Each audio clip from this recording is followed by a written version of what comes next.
আমি একবার রওনা হলাম আফ্রিকার জঙ্গলের উদ্দেশ্যে। বাংলাদেশ থেকে আমাদের জাহাজ ছাড়লো। আমাদের যাবতীয় খাবার এবং প্রয়োজনীয় পোশাকাদি সংগ্রহ করে নিলাম। দীর্ঘ 15 দিন পর আমরা পৌঁছালাম আফ্রিকায়, কিন্তু আমাদের নামালো আফ্রিকার কোনো এক অজানায়। ব্যাস, আমরা নেমে পড়লাম। চারদিক শুধু ঘন গাছপালা, কোনো লোকজনের কোনো চিহ্ন মাত্র নেই। আমরা নেমেই চারিদিকে কোনো রাস্তা খুঁজতে থাকলাম, কেননা রাস্তা পেলেই আমরা লোকালয়ে পৌঁছাতে পারবো। অনেক খোঁজাখুঁজির পরও কোনো রাস্তা খুঁজে পাচ্ছি না। এদিকে দুপুর গড়িয়ে বিকেল হতে চলল। খুঁজতে খুঁজতে জঙ্গলের ভিতর ছোট সরু একটা ঢালাই রাস্তা খুঁজে পেলাম। রাস্তাটা এত ছোট যে কোনো গাড়ি চলে বলে মনেই হচ্ছিল না। আমরা রাস্তা বেয়ে পায়ে হেঁটে সামনে চলতে থাকলাম।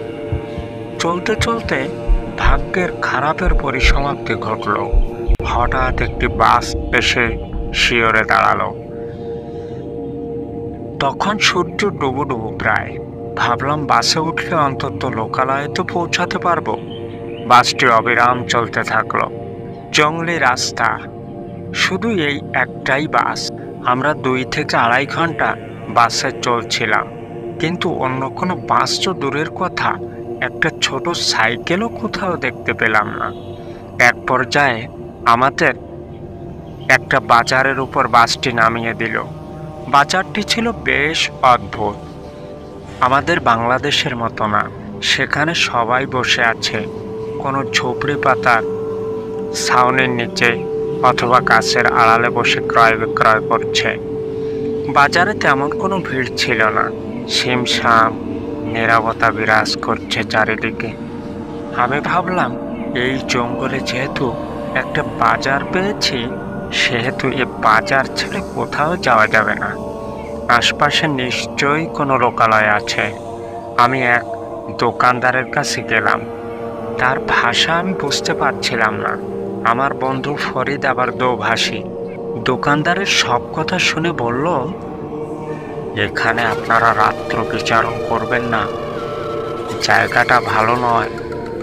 এখানে ভূতের উপদ্রব হয় প্রতি রাতে, তাই আপনারা কোনো এক নিরাপদে চলে যান। আমরা বললাম, ঠিক আছে, তাই হবে, কিন্তু কোথায় যাব? আমার বন্ধুকে বললাম, তাকে বলো যে রাতের মতো আপনার বাড়িতে আমাদের একটু আশ্রয় হবে। বন্ধু তাদের ভাষায় বুঝিয়ে বলল। তখন লোকটি রাজি হয়ে গেল। রাত তখন 10টা। লোকটি সব কিছু গুছিয়ে আমাদের নিয়ে তার বাসার দিকে রওনা হলো। কিন্তু অদ্ভুত, লোকটি যখন আমাদের নিয়ে আসছিল, দোকানদারেরা দোকানের বিক্রয় বন্ধ করে আমাদের দিকে হা করে তাকিয়ে রইল। ক্রেতারা ক্রয় বন্ধ করে দিল। স্থির হয়ে দাঁড়িয়ে শুধু দেখছিল। মনে হচ্ছিল বিধাতা সময়ের চলার গতি স্থগিত করে রেখেছে, তাই কেউ নড়তে পারছে না। আমি দোকানদারকে বললাম দোভাষীর মাধ্যমে, ভাই, ওরা এমনভাবে তাকিয়ে আছে কেন? দোকানদার একটু ভারী সুরে হেসে বলল, আমি যখনই কাউকে আমার বাসায় নিয়ে যাই, তখনই ওরা ওভাবেই তাকিয়ে থাকে। এটা ওদের চিরাচরিত স্বভাব। আমরা তাদের বাড়ির সামনে যখন গেলাম, দেখতে পেলাম টিম টিম করে একটা মশাল জ্বালানো। কানের কাছ থেকে শাক করে কি যেন চলে গেল, বুঝতেই পারলাম না।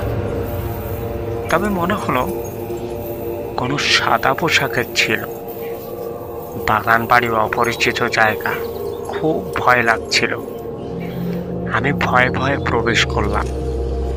প্রবেশ করে দেখতে পেলাম এক বৃদ্ধা, হারিকেন হাতে, শুধু মুখটাই দেখা যাচ্ছে হারিকেনের আলোয়। তার সমস্ত শরীরে আবছা আলো গিয়ে পড়ছে। আমি এবং আমার বন্ধু দেখেই ভীষণ ভয় পেলাম। কি ভয়ঙ্কর বিশ্রী তার মুখ। আমি লোকটার হাত হেঁটে ধরলাম।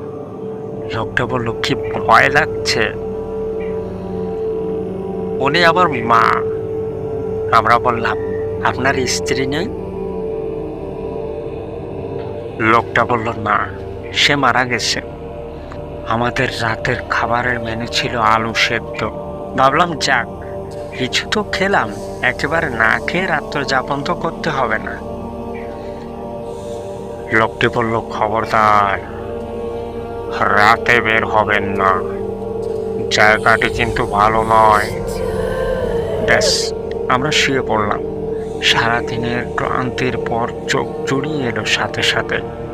শেষ রজনী, আমার ভীষণ প্রাকৃতিক ডাক আসলো। আমি আমার বন্ধুকে ঘুম থেকে জাগালাম, বাথরুম খুঁজতে থাকলাম, কিন্তু তাদের কোনো বাথরুমই নেই। এক জায়গায় চড়াট বেছানো, সেখানেই বাথরুমে যায়। আমি একটা সিগারেট ধরিয়ে বসে পড়লাম। আমার বন্ধু দূরে দাঁড়িয়ে রইল। হঠাৎ দূরে একটা আলো দেখতে পেলাম, আর আলোর ভেতরে একটি ছায়া কি যেন খাচ্ছে। আমি বাথরুম সেরে এগিয়ে গেলাম, দেখলাম সেই বৃদ্ধা বুড়ি কি যেন খাচ্ছে। আমার বন্ধুকে ডাক দিলাম চিৎকার করে, কিন্তু আমার বন্ধু আসছে না। বুড়িটা আগের থেকেই আমার পছন্দ না, কেমন পাগল পাগল বনা। আর ডাইনিপনার রূপ দেখে তাড়া দিয়ে বললাম, এই বুড়ি, কি করো এত রাতে এখানে? বুড়ি কি যেন খাচ্ছিল। আমার কথা শুনে আস্তে আস্তে মাথা উঠালো।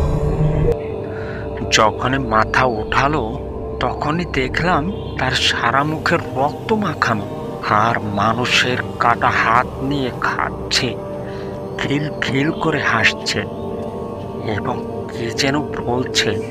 আর একটু ভালো করে তাকিয়ে দেখি আমার বন্ধুর মৃতদেহ পড়ে আছে, সমস্ত দেহ ক্ষতবিক্ষত। আমি দৌড় দিয়ে ঘরে পৌঁছালাম এবং দেখতে পেলাম সেখানে আর এক কাণ্ড। যে আমাদের নিয়ে এসেছিল সে কোনো মানুষ নয়, আস্ত একটা পিশাচ। দুইটা ছেলে মেয়ে, তারাও মানুষ খাদক, তারা সামনে দাঁড়িয়ে খিল খিল করে হাসছে এবং এগিয়ে আসছে আমার দিকে, ভয়ঙ্কর সব আওয়াজ। আমি দরজার কাছে ভীষণ জোরে ধাক্কা দিলাম। সে আমায় ধরতে গেলে তার হাত ফসকে আমি বেরিয়ে গেলাম। সে আমার পিছন পিছন আসতে থাকলো। হঠাৎ আমি দৌড়াতে দৌড়াতে একটা খাদে পড়ে গেলাম। আমি ভাবলাম এখানেই রাত্র কাটাবো। হঠাৎ দেখি সেটা কোনো খাদ নয়, সেটা হয়তো কোনো কবর। মাটি ফুঁড়ে হঠাৎ একটি কঙ্কলের হাত বেরিয়ে আসলো এবং আমাকে ধরে বসলো। এবার চারদিক থেকে অট্টহাসির আওয়াজ আসতে থাকলো। আমার হাতের কাছে ছিল কাঠের সুচালো কিছু, সেটা পেয়ে দিলাম কঙ্কলের হাতে। আমার ছাড়তে বাধ্য হলো। আমি উঠে আবার দৌড় দিলাম। দৌড়াতে দৌড়াতে হঠাৎ আমি নির্জনতা অনুভব করলাম। চারিদিকের আওয়াজ বন্ধ হয়ে আসলো। শিমশাম নিরিবিলি পরিবেশ। পিছন দিকে তাকিয়ে দেখলাম সকাল হয়ে গেছে। আমি কোনো এক চৌরাস্তার মোহনায় দাঁড়ানো। আমি কাঁদতে থাকলাম, আমার বন্ধুকে হারিয়ে ফেললাম সেজন্য। তারপর লোকালয়ে আসলাম, কিন্তু আমার ভয় কাটলো না এখনো। সে কথা মনে পড়লে শরীরে কাঁটা দিয়ে ওঠে। তো বন্ধুরা, আমার গল্পটি কেমন লাগলো সবাই কমেন্টে জানাবেন। ভালো লাগলে অবশ্যই একটা লাইক ও কমেন্ট করবেন। ধন্যবাদ সবাইকে।